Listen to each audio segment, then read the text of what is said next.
Hello friends, मैं tulip recce foundation से आज आपके लिए ये वीडियो बैक पेन के ऊपर लेकर आई हूँ।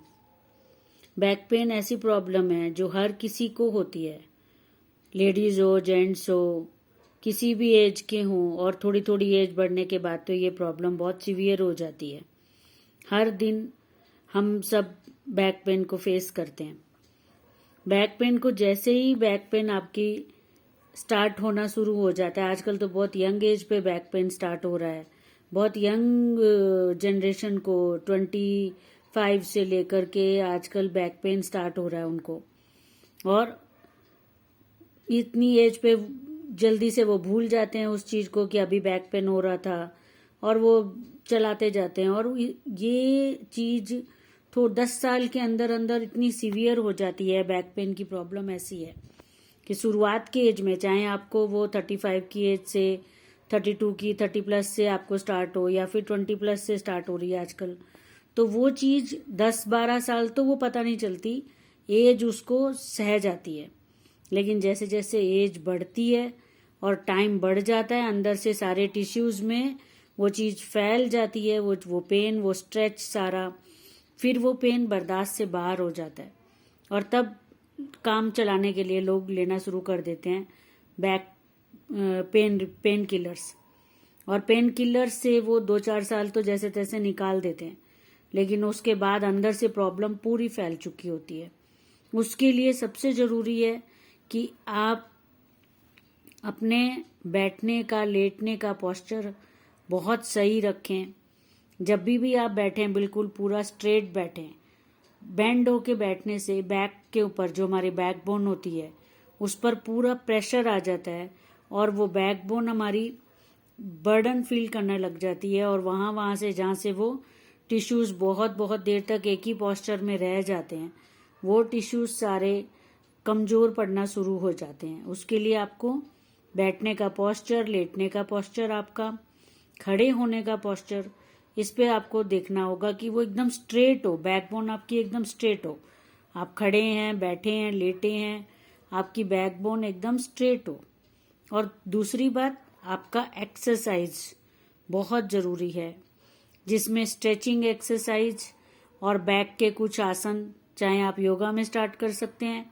योगा में बैक के लिए सबसे अच्छा है, जिसमें बैक पेन में आपको बहुत ज्यादा रिलीफ मिलेगा, वो है मंडूकासन। आप कोई भी आप चैनल चला के देखेंगे जिसमें एक्सरसाइज वगैरह योगा पे आ रहे हैं, जो उसमें मंडूकासन आपको मिल जाएगा बहुत आसानी से। आप मंडूकासन को जरूर कीजिए, डेली बेसिस पे कीजिए मंडूकासन। 5 से 7 मिनट आपको लगेंगे। इससे आपको बैक में बहुत पूरा स्ट्रेस बैक का अंदर से पूरा रिलीज हो जाता है इस आसन के अंदर। बहुत आसान आसन है, बैक पेन में आप इसको कर सकते हैं। तीसरी बात, बैक पेन में आप आगे की तरफ झुकना, अगर आपको बहुत ज्यादा बैक पेन है तो आगे की तरफ झुकना, झुक के बिल्कुल लोअर जमीन से कोई चीज उठानी है तो उसको कोशिश कीजिए अवॉइड करें आप।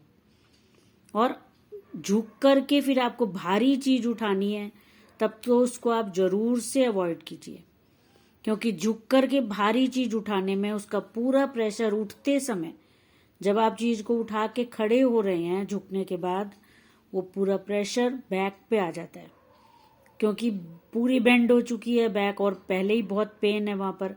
तो जब उठाते समय चीज को, उसका pressure mid of the back, जो हमारी लोअर लंबर पॉइंट्स आते हैं, लोअर का 1-2 का जो लोअर का पॉइंट्स आते हैं, वहां पर वो सारा प्रेशर एकदम से आ जाता है।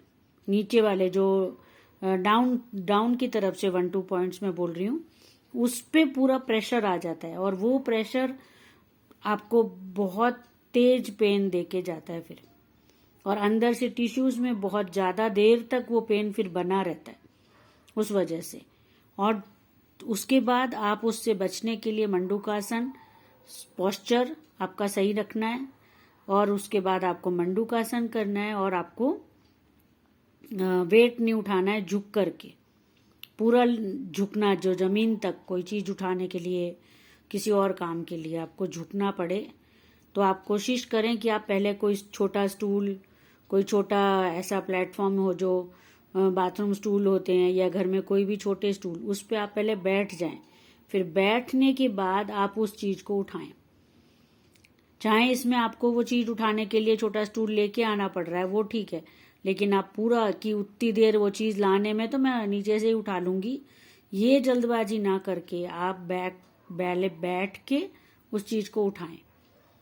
और बैठ के पहले बैक आपकी सीधी हो गई, फिर आप हाथ से उस चीज को उठाएं, जिससे कि आपकी बैक पे प्रेशर ना आए।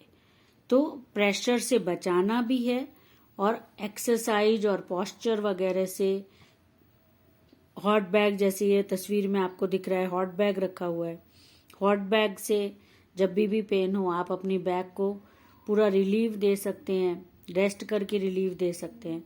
और सबसे इम्पॉर्टेंट, आप रेकी सीखें और अपने आप को आप हील करें। रेकी क्या करती है, जब भी आप अपने आप को बैक पेन के लिए हीलिंग देंगे तो रेकी आपको पूरा आपकी जो अंदर से टिश्यूज हैं उनको रीजनरेट कर देती है। रीजनरेट मतलब अंदर से वापस से जो टिश्यूज डैमेज हो गए हैं, जो अंदर से उसमें डैमेज आ गया है पेन की वजह से, झुकने की वजह से, और भी जो भी गलत पोस्चर्स हो जाते हैं उनकी वजह से, उसको वो रीजनरेट कर देती है, उन टिश्यूज को रीजनरेट करती है, स्टार्ट करती है। और जहाँ पर ऑक्सीजन नहीं पहुंच रहा है, वो टिश्यूज डेड होने शुरू हो गए हैं ऑक्सीजन ना पहुंचने की वजह से, तो वो ऑक्सीजन भी वहां पर उस टिश्यूज को भी वहां से वो रीजनरेट करती है।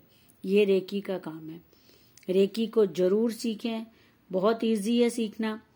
आप हमारे पास सीख सकते हैं, आप ट्यूलिप रेकी फाउंडेशन में कांटेक्ट कर सकते हैं, और आप और कहीं से भी जहां से आपको अच्छा लगे वहां से सीख सकते हैं। जरूर से रेकी सीखें और ये सारे प्रिकॉशंस आप अप्लाई करें, जिससे आपकी बैक लॉन्ग टाइम तक स्वस्थ रहे, आप स्वस्थ रहें। Thank you friends.